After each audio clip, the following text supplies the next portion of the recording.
ఇక మహిళల విషయంలో రేవంత్ రెడ్డి ఏం చెప్పిండు?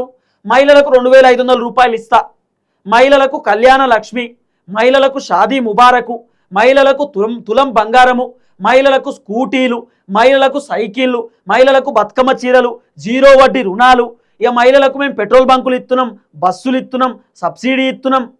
ఇట్లా మాట్లాడుకుంటూ పోతే మహిళలను కోటీశ్వర్లను చేస్తామని చెప్పి రేవంత్ అన్న చెప్పినటువంటి డైలాగే కదా.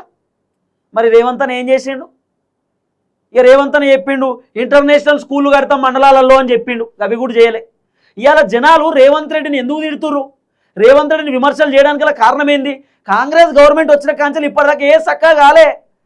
నిన్న మొన్న ఎమ్మెల్యేలు చెప్తురు, ఎమ్మెల్యేలు మాట్లాడుతున్నటువంటి మాటలు ఎమ్మెల్యేలే చెప్తున్నా, కాంగ్రెస్ పార్టీ సొంత ఎమ్మెల్యేలు చెప్తురు. మా నియోజకవర్గానికి నిధులు వస్తలేవు, మాకు నెలకు ₹1 కోటి నిధులు కావాలంటారు నియోజకవర్గ ఎమ్మెల్యేలు మొత్తం.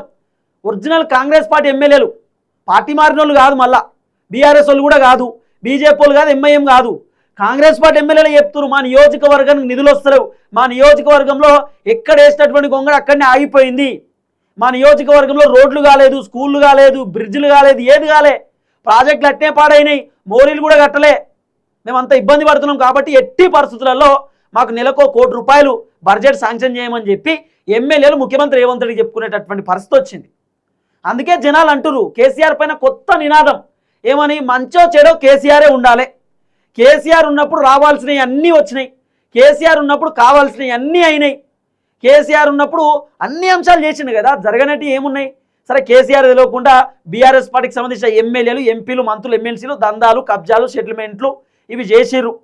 ఇవన్నీ కూడా కేసీఆర్ తెలియదు కదా, కేసీఆర్ తెలిసినవి కొన్ని ఉన్నాయి, తెలియని కొన్ని ఉన్నాయి. అయినా సరే కేసీఆర్ వద్దని చెప్పి జనాలు ఎట్లనో అట్లా బీఆర్ఎస్ పార్టీని కాదని చెప్పి కాంగ్రెస్ పార్టీని అధికారంలోకి తీసుకొచ్చారు. ఇక కాంగ్రెస్ అధికారంలోకి వచ్చిన తర్వాత అద్భుతాలు జరుగుతాయేమో అనుకుంటే కేసీఆర్ కంటే దారుణమైనటువంటి పరిపాలన రేవంత్ రెడ్డి ఉంటుందని చెప్పి ఎవరు ఎక్స్పెక్ట్ చేయలేదు. ఇప్పుడు జనాలు ఏమంటారు? మళ్ళా మంచో చెడో మనోడు మనకు ఉండాలి, కేసీఆర్ ఉంటే అయిపోతుంది, కేసీఆరే ముఖ్యమంత్రి ఉండాలని అంటున్నారు మళ్ళా. అందుకే కొత్త నినాదం అంటున్నా, కేసీఆర్ పైన నినాదమే వస్తుంది. ఇప్పుడు ఏంది కొత్తది?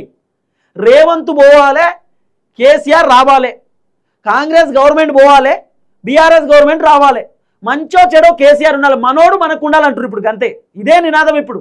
మనోడు మనకు ఉండాలి, మనోడు మంచి పని చేసిండు మనకే ఉండాలి, గంతే.